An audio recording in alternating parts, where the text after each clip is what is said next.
Assalamualaikum warahmatullahi wabarakatuh. Perkenalkan, nama saya Julia Wahyuningsi. Pada kesempatan kali ini saya akan mempresentasikan mengenai identifikasi morfologi bunga yang saya peroleh, yakni pada famili Myrtaceae, di mana identifikasi ini merupakan pemenuhan tugas dari mata kuliah taksonomi tumbuhan yang diampuh oleh Bapak Fadlan Muklas Abrori. Nah, kita masuk ke materi berikutnya, yakni mengenai deskripsi famili Myrtaceae.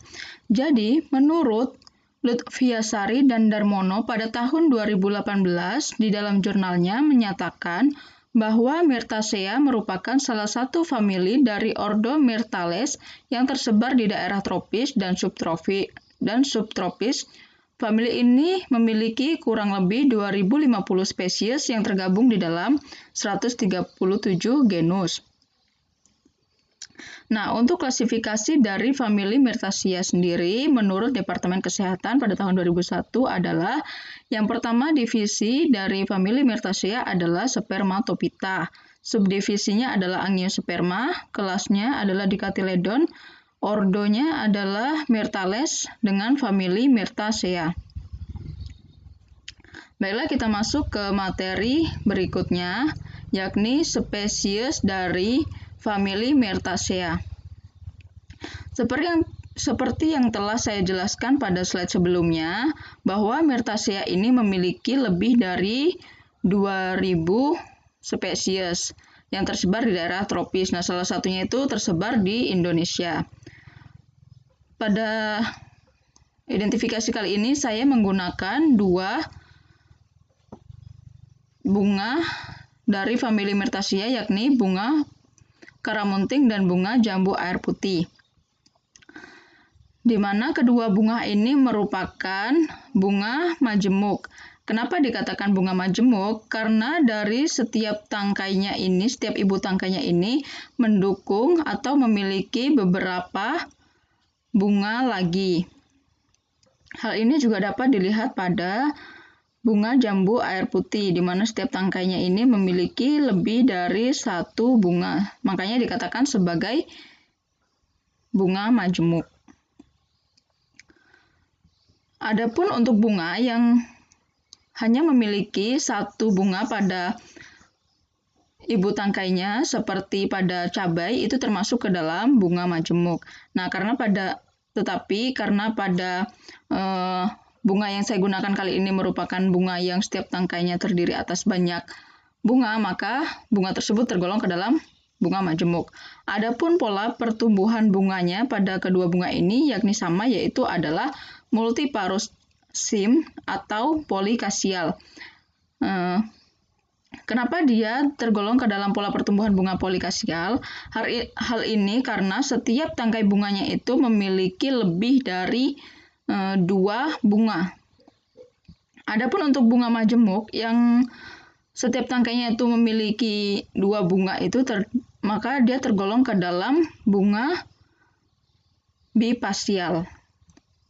Nah, hal ini bisa kita lihat pada bunga ini, di mana dalam satu tangkainya ini memiliki lebih dari dua bunga. Makanya dia tergolong ke dalam bunga polikasial.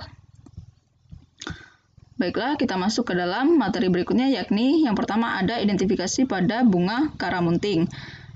Di mana bunga itu, pada semua jenis bunga itu terdiri atas 4 bagian pokok. Yang pertama ada putik, benang sari, kelopak bunga, dan mahkota bunga.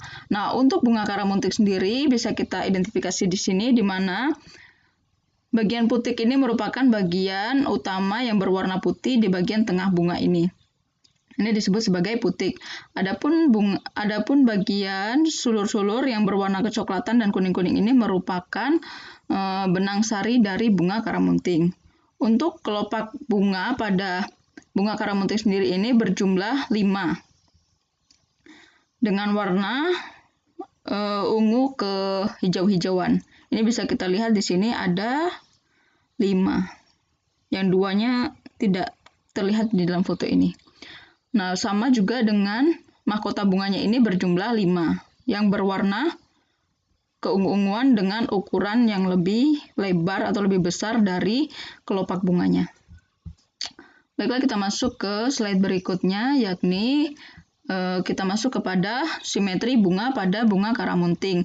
Jadi simetri bunga karamunting ini merupakan radial simetri. Apa sih itu radial simetri? Jadi radial simetri ini adalah pembagian suatu bunga dari sudut manapun yang akan tetap menghasilkan dua bagian yang sama. Garis putus-putus ini merupakan sebagai petunjuk, bisa dikatakan sebagai petunjuk. Kalau misalkan kita membagi dari bagian tengah, jika kita membagi dari bagian tengah, maka akan dihasilkan dua bagian kanan kiri yang sama. Yang sini dengan yang sini akan dihasilkan ukuran yang sama. Begitu pula jika kita memotongnya dari bagian miring seperti ini atau dari bagian manapun di bunga ini, ketika dia dibagi menjadi dua akan menghasilkan dua bagian yang sama. Lalu untuk bentuk diagram dan bentuk posisi bunganya adalah valvate. Bentuk diagram ini bisa kita lihat sama dengan bunganya ini, yakni dia terpisah lalu saling bersinggungan satu sama lain secara teratur tanpa ada yang saling menindis. Jadi dia cukup berdampingan seperti ini, sama seperti pada polanya ini. Begitu pula juga dengan mahkota bunganya. Karena bentuk diagram bunga ini bisa diamati pada mahkota ataupun pada kelopak bunga. Lalu untuk bentuk bunganya pada bunga karamunting ini adalah funnel form. Baiklah, kita masuk ke slide berikutnya, yakni identifikasi pada bunga jambu air. Seperti yang telah saya jelaskan pada slide sebelumnya bahwa ada 4 bagian pokok pada identifikasi bunga. Nah, yang pertama ini ada mahkota bunga. Mahkota bunga pada bunga jambu air putih ini berjumlah 4, kelopak bunganya berjumlah 4, benang sarinya ini terdiri atas banyak benang sari. Kenapa dikatakan banyak? Karena dia di sini cukup rumit atau cukup sulit jika harus dihitung satu-satu. Makanya dikatakan memiliki benang sari yang banyak. Adapun untuk putiknya ini berjumlah 1. Benang sarinya ini yang berwarna putih yang seperti kecamba ini. Inilah yang dikatakan sebagai benang sari.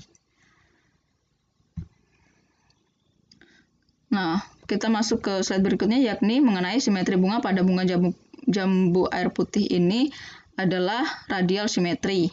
Seperti yang saya jelaskan pada bunga karamunting tadi bahwa radial simetri ini merupakan pembagian pada bunga yang jika dia dibagi dengan sumbu simetri maka akan menghasilkan dua bagian yang sama dari sudut manapun. Makanya dikatakan sebagai radial simetri. Lalu bentuk diagramnya adalah valvate, bentuk bunganya adalah funnel form. Baiklah, mungkin hanya itu yang bisa dapat saya sampaikan. Untuk kurang dan lebihnya mohon dimaafkan. Wassalamualaikum warahmatullahi wabarakatuh.